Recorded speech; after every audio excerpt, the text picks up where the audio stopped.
Hi. I close my eyes, I dip my fingers into the paint. When I'm done with one piece of paper, I set it aside to dry. It's so small, just one sheet, and I'm going to need so many. I move on to the next, and the next, and the next. It's a giant puzzle, and I'm making the pieces one by one. By morning, my floor is covered with paintings. I hide the paintings under my pool of dirty water before Matt can see them. I don't want them to end up in the gift store selling for $20 a piece, 25 with a frame. These paintings are for Ruby, every one of them. Ivan, Ruby asked one morning when I am trying to nap, why are you always so sleepy during the day? I've been working on a project at night, I tell her. What's a project? It's a thing, a painting. It's a painting for you, actually, I answer. Ruby looks pleased. Can I see it? Not yet. Ruby pokes with annoyance at her roped foot. She takes a breath. Ivan, do I have to do the shows with Mac today? I'm afraid so. I'm sorry, Ruby. Ruby dips her trunk in her water bucket. That's okay, she says. I already knew the answer. It's night again, and everyone's asleep. I look at the picture I've just made, one of dozens. It's smudged and torn, a muddy blur. I place it beside the others lining my floor. The colors are wrong, the shapes are off. It looks like nothing. It's not what I'm trying to create. It's not what it's meant to be. It's not right, and I don't know why. Across the parking lot, the billboard beckons, as it always does. Come to the Exit 8 Big Top Mall and Video Arcade, home of the one and only Ivan, mighty Silverback. If I could use human words to say what I need to say, this would all be so easy. Instead, I have my pots of paint and my ragged pages. I sigh. My fingertips glow like jungle flowers. I try again. I watch Ruby plod around the ring in endless circles, going nowhere. More visitors have been coming, but not many. Max says Ruby's not picking up the slack at all. He says he's cutting back on our food. He says he's turning off the heat at night to save money. Ruby looks thinner to me, more wrinkled than Stella ever was. Do you think Ruby's eating enough? I asked Bob. I don't know. I'll tell you one thing, though. You're sure as heck painting enough. Bob wrinkles his nose. That stench is unbelievable, and I found yellow paint in my tail this morning. Bob isn't happy about my night painting. He says it's unnatural. Now, while I work at my art, Bob sleeps on Knot Tag. He claims he prefers her because she doesn't snore. He says her belly doesn't rise and fall and make him seasick. What is this plan of yours anyway? Bob asks. If you explained it to me, I could help out. He gnaws at his tail. Maybe I could come up with something that doesn't involve, paint. I can't explain it, I tell him. It's an idea in my head, but I can't get it right. And anyway, I'm almost out of supplies. I should have known I wouldn't have enough. I kick at my tire swing. It's splattered with drops of blue paint. It's a stupid idea. I doubt that, Bob says. Smelly, yes. Stupid, never. Most of the day I doze. Late in the afternoon, Mac approaches. Bob slips under Knot Tag. He prefers to keep a low profile around Mac. Mac's gaze falls on my pool. A corner of one of my paintings is visible. What's that, big guy? He asks. I calmly eat an orange, ignoring him, but my heart is racing. Mac kicks at my plastic pool. Underneath it are all the paintings. Mac yanks on a piece of paper. It slips out easily, and he doesn't seem to notice the other paintings. The page is striped with green, which is what happens when blue paint and yellow paint get together. It's supposed to be a patch of grass. Not bad. Where'd you get the paint anyway? George's kid, he considers. I'll bet I can get 30 for this picture, maybe even 40. Mac turns on my TV. It's a Western. There's a human with a big hat and a small gun. He has a shiny star pinned to his chest.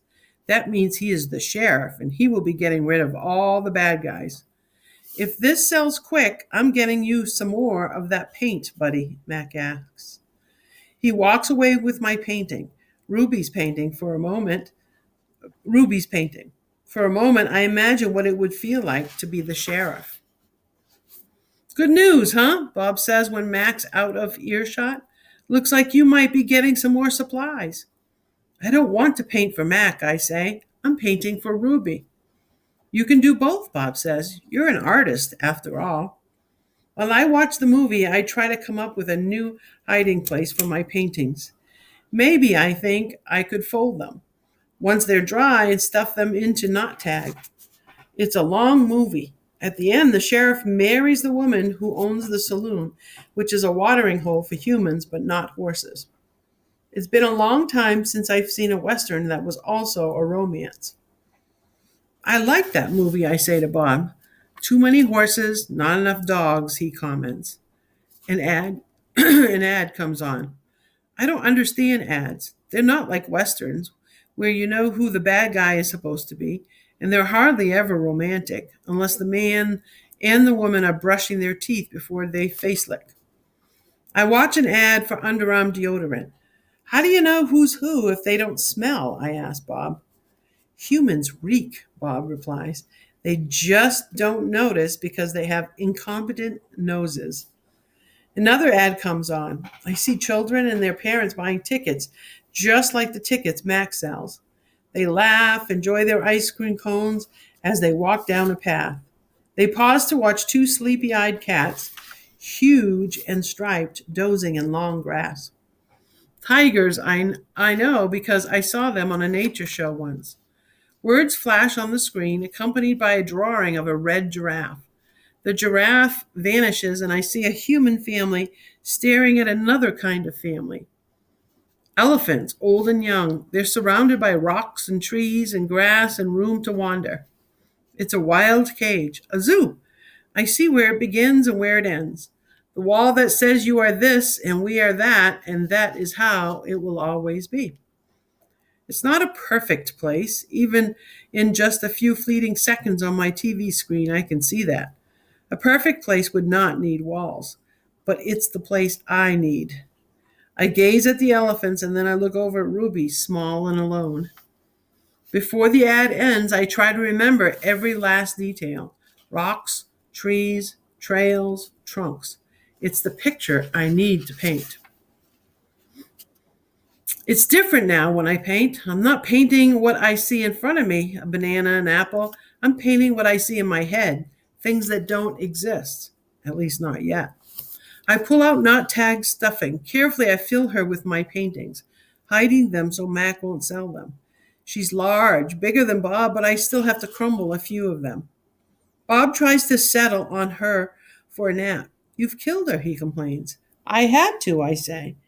I miss your stomach, Bob admits. It's so spacious.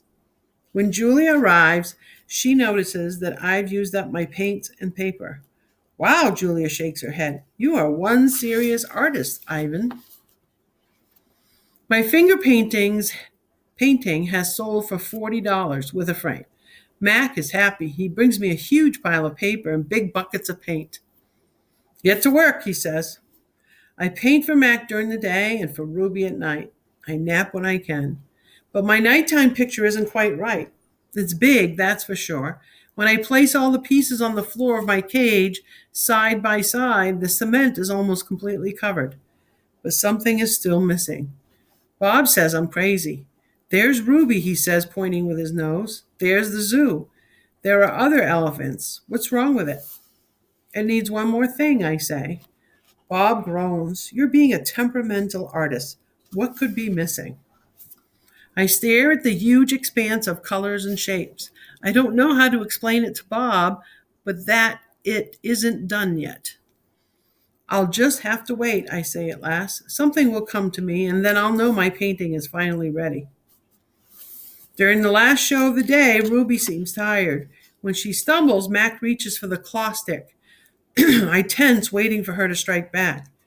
Ruby doesn't even flinch. She just keeps plodding along, and after a while, Snickers jumps onto her back. So I'm going to stop right there.